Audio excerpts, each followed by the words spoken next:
Now live. Hello, everybody. Welcome to another fantastic Uplink convention, Long Island Retro / Uplink, whatever panel we have here. And this one is going to be super cool. I'm honored that they asked me to do this. I am Brian McGuinness, one of the hosts of the hilarious Playable Characters podcast, where we interview video game characters on my show. I have other comedians and actors and improvisers come on the show and pretend they're a character and we chat. Very stupid and fun. But today we're gonna have so much fun and a serious chat, a inspiring chat. This is True Blind Gaming. We're gonna talk about a true inspiration. We have with us today Terry Garrett, no ordinary gamer. Obviously, people who are in here, I assume maybe have seen your page already or your YouTube channel. He's inspired countless players and non-players with his journey into completing video games. Real testament to the human spirit. The big difference between Terry and other gamers, Terry cannot see the games he's playing. He's blind, as he's pointing right there, which makes it even crazier that he can do these things. So welcome, Terry Garrett from True Blind Gaming, everybody. How are you, man? I am doing great. Thank you for having me on, Brian. This is going to be awesome. So far, we have a big woo in the chat, and we have a really interested in hearing this awesome story. Nice. Yeah, and so am I. And again, I've watched some of the videos. When they first approached me about hosting this panel, I was like, wait, what? He does what? Like, that's impossible. And then I watched the videos, and it's like, that is so crazy. Oh, I guess it is possible. It is possible, yeah. So Celia in the chat says, I remember reading an article about you years ago. You are so cool. So look at that, man. Wait, she's probably talking about me. Celia, are you talking about me or Terry? I'm guessing me. No, it's probably Terry. Of course, Terry's very cool. But let's talk about your superhero origin story here. What's your, let's start here. What was your earliest recollection of gaming? Let's kind of start there, and then we'll progress into what you're doing now. Okay. Yeah. Well, I always grew up with video games. I grew up in the early 90s, so we had an NES, we had a Sega Genesis, and I actually lost my sight due to like age 10. So I actually had vision before. Yeah. And I've seen like the old Super Mario game 1, 2, and 3, Sonic the Hedgehog 2. Those were the main ones I remember, and I still, even with memories of having seen before and know all my colors and everything, I can picture those games very, very vividly. Okay. So I went to the deaf and blind school in Colorado Springs, like middle school through graduation, and they had a Super Nintendo. I got myself a 64, a GameCube. My brother had a PlayStation. So gaming's always been a part of my life. Yeah. But there are certain games like I've seen before, and then after age 10, there are games that I've never seen before and just play solely through sound. Is the difference, because you can tell a Genesis game from a mile away as far as the sound. You can tell a Nintendo game from a mile away because of the sound. When the sound started getting better and better and more specific, was that something that kind of just blew your mind? Like, okay, you know exactly what this is. Were you impressed with the evolution of like versus like the MIDI 8-bit sound, the retro bit sound versus where we are now? Oh yeah, definitely because of the Zelda series, which I'm passionate about.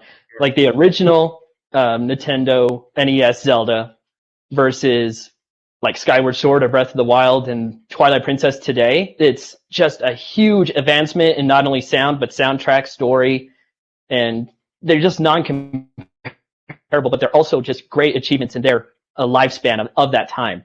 And I've seen the original Zelda. I tried to play it, but I was like 6 or 7, so I'll admit I was too dumb to pass it. I could never pass that game, but I've never seen Ocarina of Time, for instance. Right. And like the first 3D one. So, but like going back to NES and Genesis and even Super Nintendo, I actually have a passion of listening to video game soundtracks, and you can just hear a soundtrack and you're like, oh, I can tell that's like an 8-bit, 16-bit, 64-bit. You can kind of tell as the evolution got better, the sound design got better, music got better and everything. Now, when you play, and we'll get into this more in a few minutes, but when you play Ocarina of Time, because you haven't seen it, are you picturing Legend of Zelda from NES like in your mind? Because you not knowing what it actually looks like, that's crazy. That's blowing my mind a little bit. Like, what are you picturing? Like what you're doing, what Ganon looks like now, and what Link looks like now? So interesting. Also, when playing the original Zelda, is I also had limited vision. Like I had to be close to the TV to be able to see it. So Link to me just looked like a square with the sword that would just poke out of one side of it when you did your sword and everything. So I know that's not how Ocarina of Time looks like, because one 3D game that I saw briefly, because I lost my sight in 98, Mario 64 came out in 96. So I saw Mario 64 very, very briefly.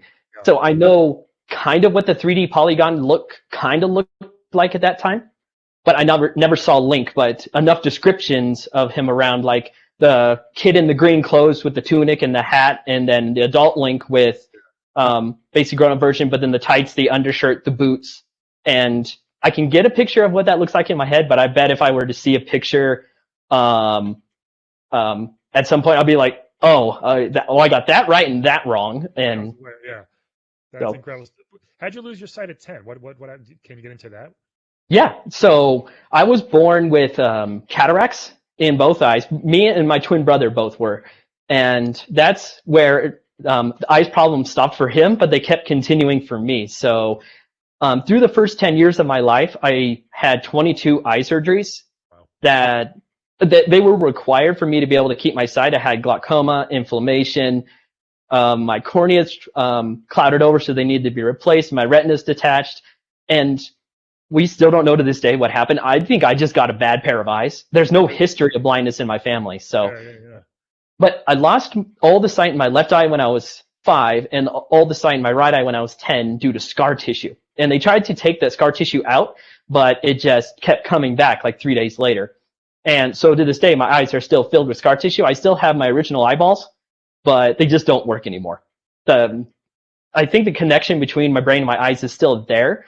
Because like if I focus on my actual visual field, which I don't do a lot, I can see like black and gray and white swirls that are constantly changing. But it's too filled with scar tissue for light to hit my retina, thereby causing sight to happen. So that's wild, man. It's 22 surgeries. Yeah, for a couple of years of life. It's on your eyeballs, no less. Yeah, I only had 23 surgeries. The 23rd was my wisdom teeth, but that's it. So, and then I remember at the doctor's appointment where they said, okay, we tried to remove the scar tissue from your last eye. It didn't work. So I don't think there's anything else we can do. And I just remember having this reaction like, yes, no more surgeries. At that point, you're like, I'll just deal with it, whatever, you know? Yeah, because it was like average on 2 a year. So. Oh my God. Yeah. Celia wants to know, what is your favorite soundtrack? What are some of your favorite soundtracks? One I was just listening to the other day, Smash Brothers Melee. Awesome soundtrack. Just the remixes of all so many famous Nintendo songs out there. Twilight Princess is probably my favorite Zelda soundtrack. I absolutely love it. It's just so dynamic it's just really advanced in the soundtrack there. Why did you choose to do Zelda games like instead of something quote unquote simple? Like, I mean, I guess Mario 1 simple could be a simple game to beat with memorization, or even Mike Tyson's Punch. I've seen people do that because there's memorization. Why choose something so in depth and intense as Ocarina of Time? Was that the first game you beat with your impairment, or was there something before that? Nope, that wasn't the first game. Okay. Let me answer this question, and then we can go into the origin of that. Yeah. So the reason I picked Zelda is because I played the original, and even though I wasn't that good at it, I could only get like 6 out of the pieces of Triforce. And then I figured out later, it's like, wait, all I had to go was drain the pond. Anyway, so after having that, but I loved that game. And then at the deaf and blind school, there was someone who had a 64 with Ocarina of Time, and I would listen to a friend play it. And I'm like, oh, it's a 3D Zelda. And they would read me the text and everything. I'm like, oh, this sounds so cool. Only if I could play that game. And then come later, I'm like, oh, there are emulators where you can play it on your computer, and there are these things called save states. And I'm like, save states, which we have a poll going to see are save states cheating or not cheating. So I'm interested to see what people think about that. But saves, I was like, oh, now my screen reading software is trying to tell me there's a poll now. Okay, sorry, yeah, but I just clicked submit and it's there. That's what my computer yells at me every time something changes. So, but But Ocarina of Time, with those save states, I'm like, oh, if I just mess up, I can come try it again and again and again and again and again. So that just opened the door to me, and I just loved Zelda, and I just started tinkering around with it. It was literally my first experience was I got out of Link's house, and I literally just like pushing the joystick around Kankiri Forest and just listening, and I had no idea what I was doing. I was jumping, I was climbing up the walls, I was jumping over stuff. I was like, I couldn't make any sense of it, but just slowly over time, figuring out one detail at a time. I was like, okay, if I go to this area, if I know the water sound is over here, and there's a wall to my left because I can tell when his footsteps change if he's running into a wall. Right. I just piece that together, and then just over the course of time, just learned how to play it. That's some crazy memorization right there. Like, was there somebody telling you also? Like, was it your brother or someone like, hey, this is what you have to do next, or go this way, go left, go right, or anything? Or is it all you just trial and error? So Ocarina of Time, of course, I listened to a friend play it, but then I started looking up walkthroughs. Like if I couldn't play a game, I would just read a walkthrough just for the experience of knowing what goes on in the game. But I'm like, I can use this as knowledge. I'm like, okay, I have to find the tunnel above the area, crawl through, and then I have to find a chest that has a Kankiri sword. Okay, now I know my goal. How can I use the sound to be able to get there and finish it? And just steps by that. But so when I do Ocarina of Time, and like I'm playing through Majora's Mask right now, which is the second game, I have to do a bunch of research before doing an area. And then if I really get stuck, because of the YouTube community I have, I usually reach out and I get a overwhelming response with people trying to help me and everything. So it's just a great community to be able to play these games. That's awesome. By the way, quick update on the poll. Like immediately we had 9 people say, no way, it's not cheating. So that's good. Yay. Jeremy in the chat says never save states or never cheating. Celia says she doesn't think so. William, he says, I think it depends, but it's definitely not cheating in this case. I can see that. Yeah, that's what I would agree with. It's not cheating now. Yeah. So. Save states are lifesavers, says Cindy in some cases. Whatever helps. No kidding. Absolutely true. Yeah, exactly. I died. Scarlett says that this is true. As a grown-ass adult, I'd never play something like Super Metroid without them. And that's where I am too right now. I think they're definitely like... I haven't tried. I've read walkthroughs of Metroid. Haven't tried it yet. Ooh, there's a challenge. Excellent game. Yeah. Celia said, I wish they existed on my original console. Would have had a better time with Battletoads. Celia, I'm one of the few people who beat Battletoads without Game Genie back in the day. It was Thanksgiving night. My family's yelling at me because dinner was ready. And I was like, hold on. I beat Battletoads in front of my cousins. It was the best day of my life. Still to this day. Yeah, and then no one else in the family cared. No one cared. My cousin, we couldn't believe. I played it for months and months and months, and I finally beat it. Yeah, some people saying it's just impossible to play without the save states. It's crazy. It is, I think a lot of people are agreeing now. I totally understand people just like, you got to play it the way it was meant to be played. Back then, we had to. We've made improvements. Yeah, I had to play the original Zelda with no save states. Yeah. And if I totally could, I would. Like, there are some times I do areas I'm like, okay, let me see if I can get through this without save stating. Like I had a 3DS with a remake of Ocarina of Time on it, and I got through the Deku Tree with no save states. Look at that. There you go. Oh my gosh, it took me over 4 hours, but I got it. Scarlett says she beat Battletoads as well, immortalized in Nintendo Power. Do you have a picture of that, Scarlett? I would love to see that.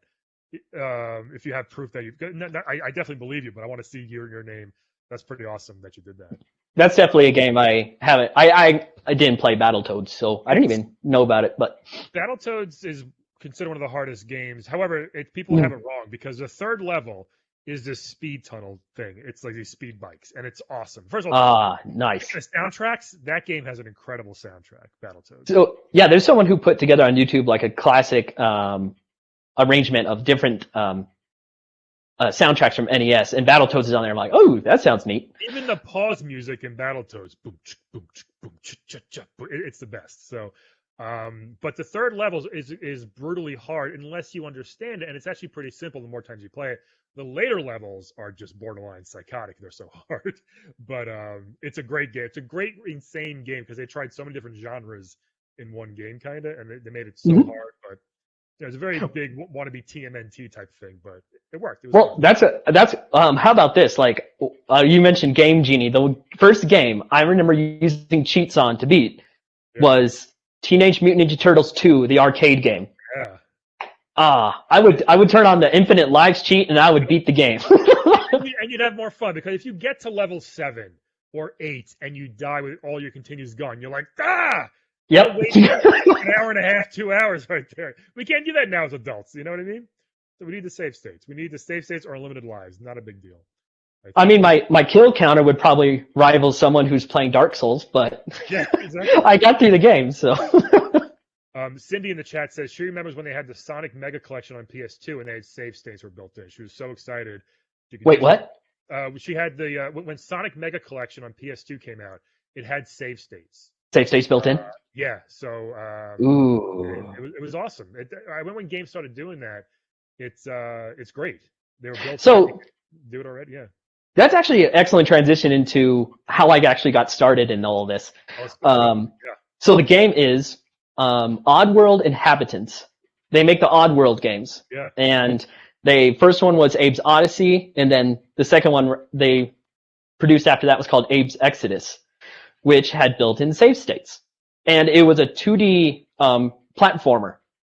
So I was like, okay, so I don't have to worry about a 3D direction. I just have to worry about 2D, and I have save states I can use. And there was enough sound in the game from Abe's footsteps. The main character is Abe, for those who don't know. Yep. And all the enemies made noise. Even the security orbs that would shock you if you tried to use your powers in a certain area, they even made noise. So it was just a great sound design game. And one funny thing is my brother had a PS1, and Abe's Exodus could be played on that. But the video output for his PS1 went out, and he was just going to get rid of it. I'm like, no, come on, I can still play it. So I hooked it up to the TV, and I beat Abe's Exodus, but no one else could see the TV do it. So I was like, heh, suckers. Wait. But I was able to pass the game. That's crazy. So you beat this game, but the TV wasn't technically working. But you could hear the game. No, the sound was. That's it, yeah. Right. The game was playing, the sound was playing, but you couldn't see it, and you beat this game. That is hysterical. Yeah, Holy so, and then my parents, like, they could tell when I was dying, like a lot, because it's Abe's Exodus. But I was so blown away by the sound design. What I did is I just threw out an email to Oddworld Inhabitants. Like, they had one of those support@oddworld.com kind of emails. And I just threw a email out there and said, hey, thank you for making such a wonderful game. I'm totally blind, was able to make it through and everything. And they responded, and they're like, we want to tell your story. Yeah. So that's how it got started. And they basically made a video and an interview and put it up on their YouTube channel. It had over 100,000 views in less than a day. And I'm like, I can make my own channel.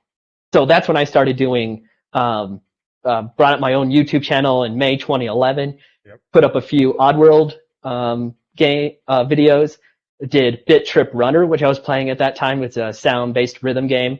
Yeah. Well, it has visuals too. Right. But then Ocarina of Time, I started doing that game because I'd beaten the game once before in college, just playing through the game. But I'm like, you know what? Since I've beaten this already, why don't I record it and put it out there for everybody to watch and inspire them? So we have a bunch of people in the chat saying how awesome that is. I think that the Oddworld story, it's amazing doing that. And they're coming out with Soulstorm. I am so excited about that. So how many times does it take you? You're playing Oddworld or Ocarina of Time, the Water Temple, whatever it is. How many times does it take you to actually beat these levels? Is it just hundreds and hundreds of times? Are there some that you just do quickly, or are they all different? Like, give me a quick rundown of that. So I'll spend several hours on one temple, and the way I usually do it for my videos when I was doing Ocarina of Time, since I beat the game before, I'd do an entire temple and then edit the 2 to 3 hour long video into something that was viewable for my audience. Yep. Now that I'm doing Majora's Mask, which I've never played through before I started playing through it, which is an adventure in itself, I'll do sections of a temple, and I'm like, okay, I got the map and compass. Now let me go back and practice that, and then record that, put it out, and then practice the next part of the temple. Like for instance, I just finished the Snowhead Temple, which has the boss Got or Goat, depending on what part of the country you're from. That battle I had to practice 3 times. Wow. And it still took me 25 minutes to beat him. I have the video out there on my channel, and that battle was just so amazing to me. It's like that I accomplished that, and I was nerve-wracked and so excited after I finished it. And now I'm just moving on to the next parts. So what is that feeling like when you get that when you hear that final either slash of the sword or the final music that the enemy's dead? What is that feeling like for you when you finally know you, after so many times trying, that you finally accomplished it? So when I'm practicing it just by myself, and I'm like, I did it. It's kind of like, it's like a feeling of denial at first, and I'm like, yeah. I actually did that. And then when I actually do it on camera, which is a completely different feeling, because you're like, okay, I did it with save states and like hunched over my computer and just like, I'm just doing this thing. But then when you will try to make a video and a good product out of it to inspire people, I'm like, look, I did that. Now we can move on to the next thing. I was not stopped by this part of the game. And that's just great to me, that I'm able to overcome this challenge. What's next?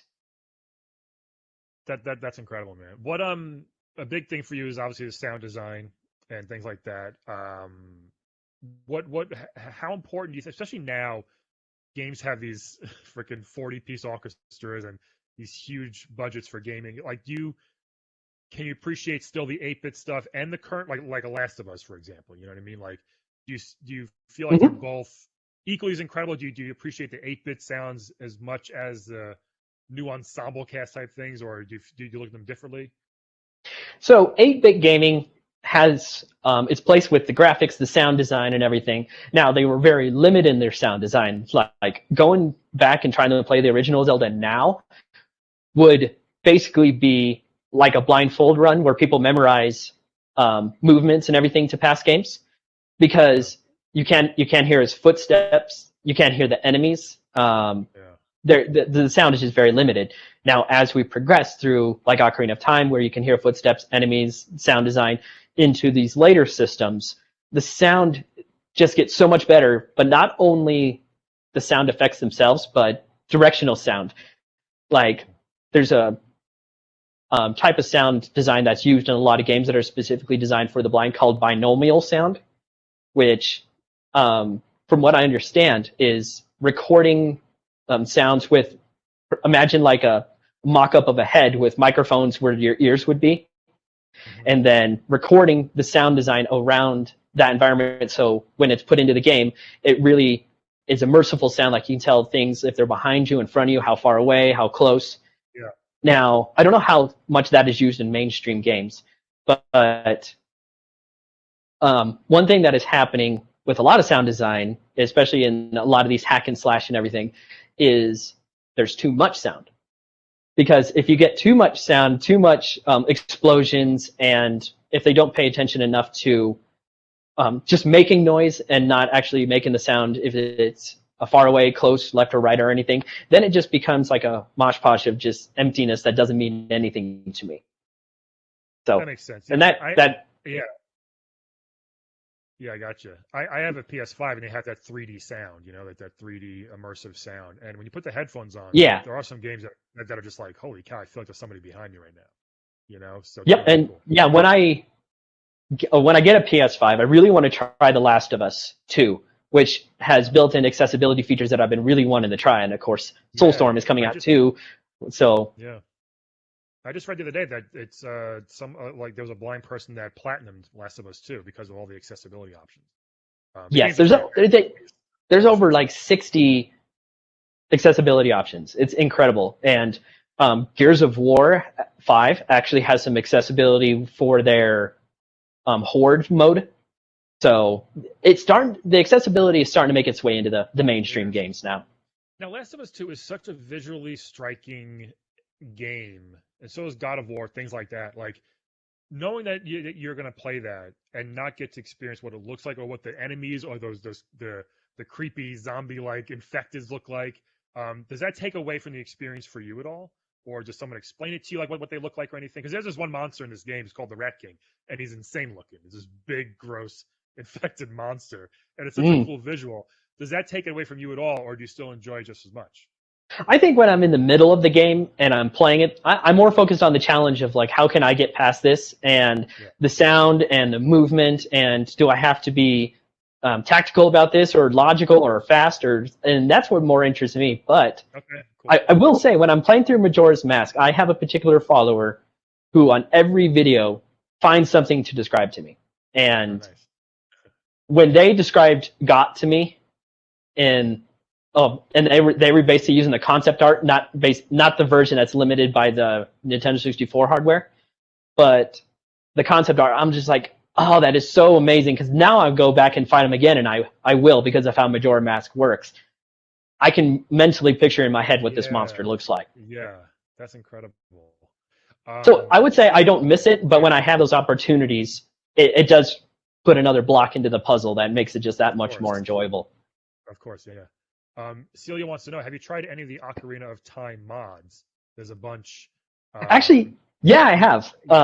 Which ones? Yeah, the only one I've tried is the randomizer, which is always fun. So randomizer, so that's a very generic term. The one I was playing basically took every single chest in the entire game and randomized all the items. Oh, jeez. So you could walk into Mito's house at the beginning and get the Megaton hammer. But let's say you go get the sword and the sword's not there. Yeah. Okay, how do you get into the Deku tree? But the game has stuff set, so like the forest is open. So I was going into the spirit temple even before I went to the Deku tree, because the randomizer just randomizes all the items when giving you access to areas you didn't have before. Yeah. And you just got to basically, okay, I have these items now. How can I get through the rest of the game? Delia in the chat has done that. She has very painful sometimes, the randomizer. Yeah, because you don't realize how many chests in Ocarina of Time just have rupees in them. Yeah. Because you might go open 20 chests and get nothing but rupees. And you're like, ah. When did you realize, like, you know what, I could use sound to still beat these games? Like, when was that, or even just to still play games in general? Because a lot of people would have just been like, I'm done, I can't play games anymore. When did that become a thing where you were like, I can still do this by using sound? I think it was kind of immediate, because I had limited sight, and it wasn't like I woke up one day and I was instantly blind. I lost it over time. So I think I was kind of building that skill in the background. Mm-hmm. Because one game that I continued to play on the NES, even after I lost my sight, was the old Excite Bike, which is interesting because it's a racing game, but there's no turns. So, and all the jumps make noise, so you can kind of react to that. Yeah. I still remember my brother. I beat him at a time trial on Excite Bike, and he came out. It's like, no way, he's blind. He can't beat me at this. So you were blind at the time. He wasn't. You beat him at Excite Bike. Yeah, mainly because I played it a lot more than him. So, I think you're just really freaking good at games. I think that's what's going on. In my own way, yeah. But like at the deaf and blind school, we had a couple kids that someone would play through like Donkey Kong Country on the Super NES. Yeah. And someone would pass the game, but then we would go around and try different levels and just see how far we could get. And yeah, most of the time we wouldn't make it, but I'm like, hey, we're just having fun to see how far we can make it on this level. Now, are there the deaf and blind school? Are there deaf kids playing with blind kids and vice versa together, telling each other what to do, what they see, what they hear, or things like that? Is that what's going on? So no, the deaf and blind school, the deaf and the blind are actually pretty separated, given it's not really a language barrier, but communication barrier. Now, I was on the wrestling team going through high school. Like, and you wrestled too? What can't this kid do? I can't see. Hey! Well, you're clearly proven it's overrated seeing, I guess. You know? Yeah, I'm good at it. So there were deaf students, and we found ways to communicate that way. But when we lived in the dorms and everything, we were mostly separated. Yeah, okay. So I gotcha. But we have sighted supervisors and people who were not fully blind but visually impaired, and then they would kind of help us out. So there you go. All right. You mentioned Donkey Kong Country, which is a great game. Is there a game either current or a retro game that's on your list of games to beat in the future? Ooh,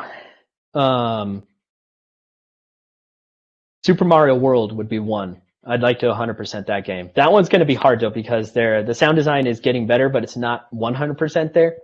Yeah. Save State City for a Super Nintendo, right? Yeah. Yeah. Wait, hold on. So yeah, just beating it isn't enough. You want 100% that game. Yeah. I'm having that problem with Majora's Mask right now. I'm like, I want 100% this game.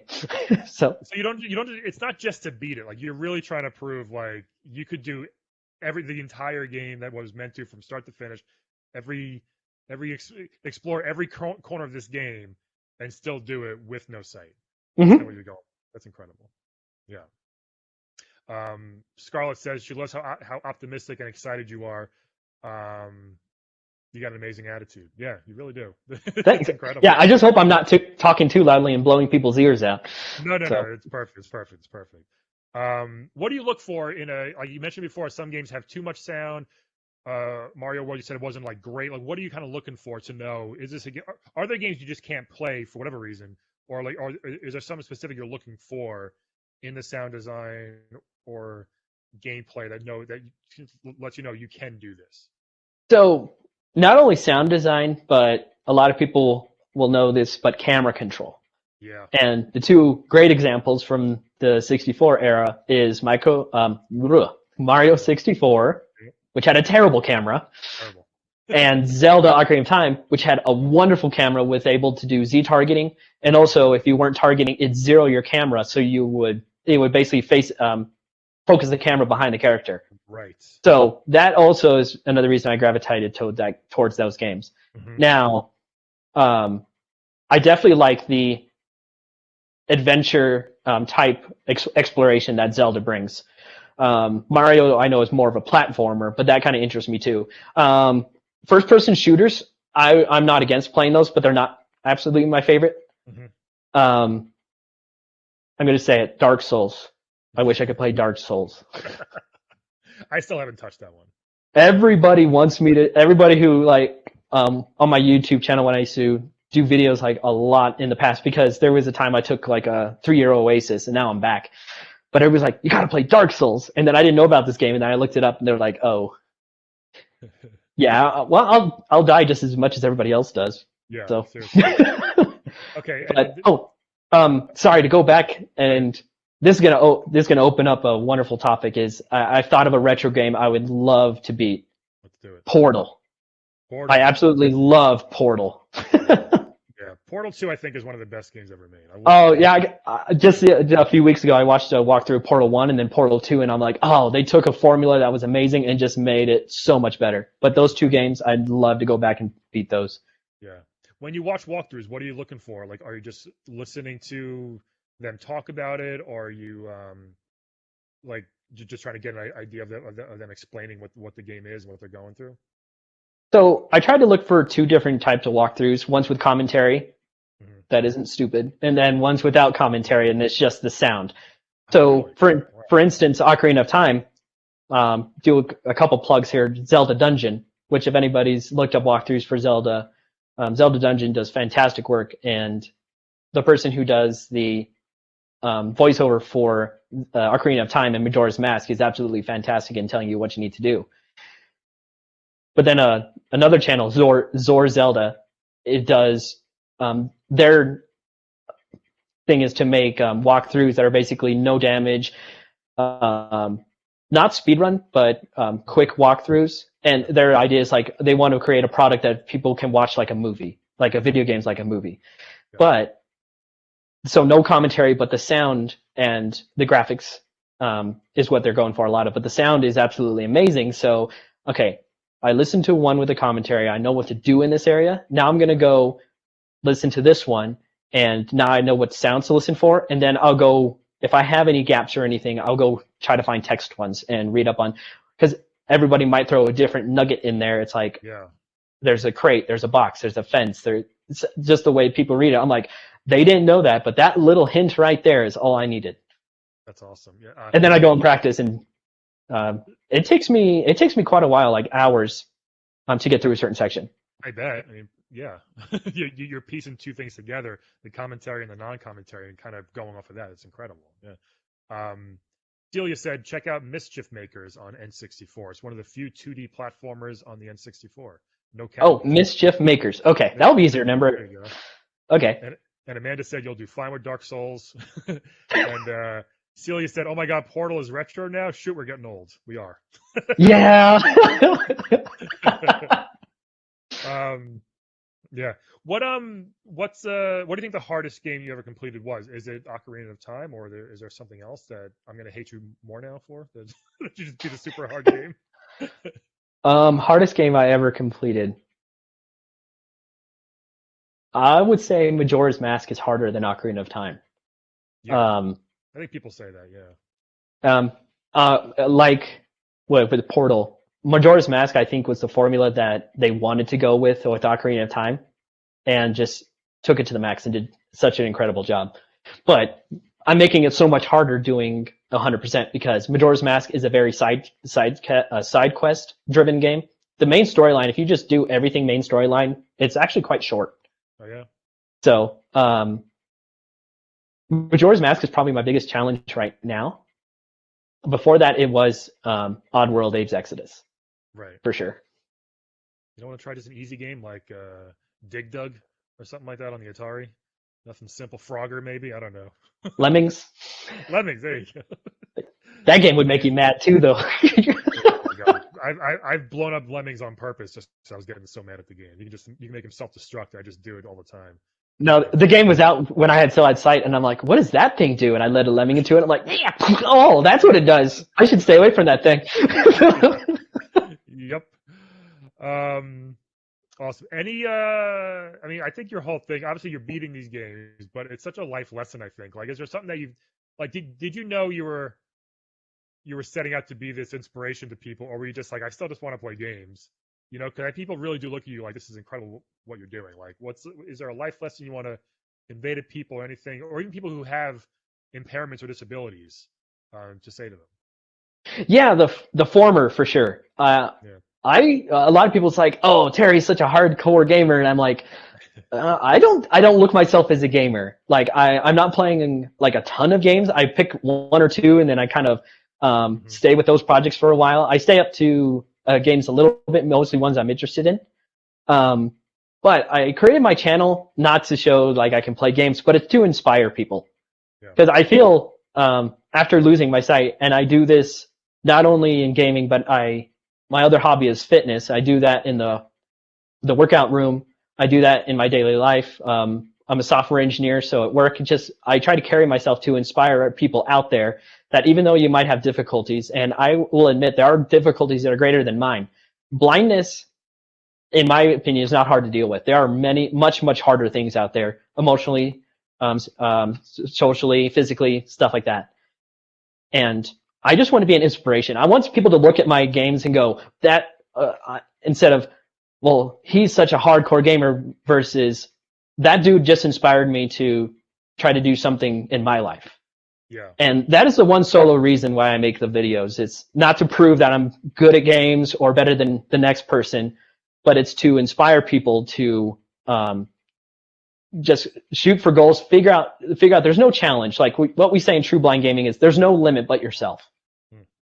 So to take that to heart and just go forward in any challenge in your life. So, is there a certain video game character that you've like resonated with, or have you thought like have you drawn inspiration from a character ever? Like obviously some of these characters are so well thought out, and is there a character where you're like, you know what, I like this. This is what I relate to. You know what?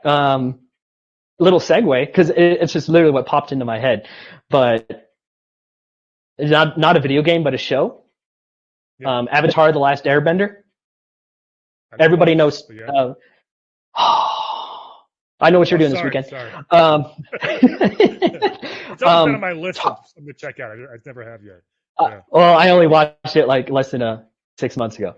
The series, not the movie. But okay. Toph is an earthbender, and her attitude towards life is just fantastic. I feel what they did with that character, especially in that time where they were trying to take someone who, like a disabled character who was blind, and give them such a driven attitude and just so much zeal for life. I feel like I kind of connected with that character. So, but as for video games, I can't say that I've actually really felt that deeply connected to the characters. I mean, but I think that's more because I'm more focused on the challenge of actually doing it. So Sure. Yeah. but tough for sure. A lot of people in the chat went nuts because they knew it was going to be tough. Yeah, see, you need to watch this show. That's great, man. So, did it take you 5 years to finally beat Ocarina of Time? Yeah, 5 years. 5 years. Because was there ever like I'm going to give up type of thing, or was it always fun, or like that's wild to me that it took 5 years. Not that it took 5, but that you still attempt to do it and keep going at it with the great attitude. Like, was there a time you wanted to just give up, or were you always, no matter what, gonna beat that? I mean, everybody has burnout on certain projects and everything, and I had burnout. Like, I got to the Spirit Temple, and then I had to stop because I was graduating college and moving to a new place and everything. So, but then there was the reason it took 5 years is because I took a couple years Oasis where I was kind of gone. And then, but I still had the computer with the save state. So I just fired it up one day and I'm like, I'm going to finish this. And I started in like May 2011, I think. And I just remember January 2nd, 2016 is when I put out the last video of me beating Ganon. And it's funny, like, I ended the video, I give Ganon the final swing and I'm like, and I've just beaten Ocarina of Time. Yep. And the video ends. That's it. Everyone's like, you could have sounded more excited about it. I'm like, I just wanted to finish that project. I did not know what kind of attention it was going to get. It was just like, yeah. Hey, I beat the game. Cool. And of course, that wasn't my first time beating it either. But I gotcha. But then I beat Got in the Majora's Mask, and I'm like, oh my God, I just, because I've never done it before. So I would say the problem with the YouTube channel is like there is burnout. I would come, go away. So, but I've been really enjoying doing it again now because I feel like I'm in a place in my life where things are kind of steady with my life and job and house and everything. So I feel I just want to put more content out there and like to continue to inspire others. So incredible. We just got like 5 minutes left. We got a question from Chris here, Chris Small in the chat. They're interested in hearing more about the accessibility options in modern games and which ones you find especially useful. Because I've been in Majora's Mask and I don't have a lot of these mainstream consoles yet, but I haven't delved too deep into a lot of the games, but I've read about them, like Last of Us 2, God of War 5. Now the PS4 and the PS5, and actually Xbox has built-in screening software in its menu, so you can use the social media and the media players and stuff in those. And that accessibility is, but Nintendo hasn't really done anything. They have Zoom, so you can zoom in and make it bigger, but they're kind of behind on accessibility right now. But as I get these new consoles and can try out these new games, I definitely want to make content where I kind of describe like what I am looking for and which ones are good and which ones are kind of nice try, but it doesn't work. So yeah, I think that'd actually be awesome. And people also in the chat, are there any games you want to see Terry go for here, whether it's retro or modern? What games do you want to see him play next? Put those answers in the chat. We'd love to see some good suggestions. And you got do we have any more questions from the chat? We can kind of finish it up with that. People are just so excited about people just love you. That's all. Nice. I love you, man. You're incredible. Yeah. Is there one lesson, not just beating the game, but just going through these journeys? Is there one lesson that it taught you that maybe you didn't know going into it? There's not only one way to do things, especially in Zelda. Like there was that one opportunity in Ocarina of Time where in the Forest Temple you were spinning around on these platforms and you had to shoot an arrow through a torch to melt a switch.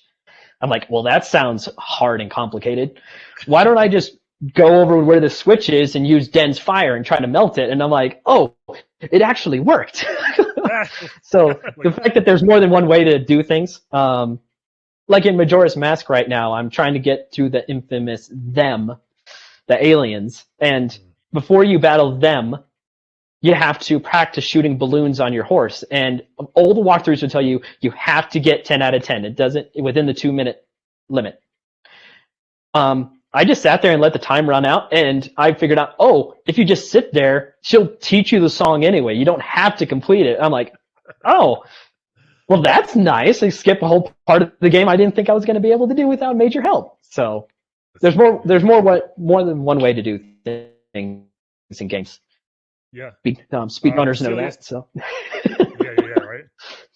Celia said, check out Shovel Knight, and I will. Shovel Knight, one of the best soundtracks you will ever hear. And Shovel Knight. What's the system?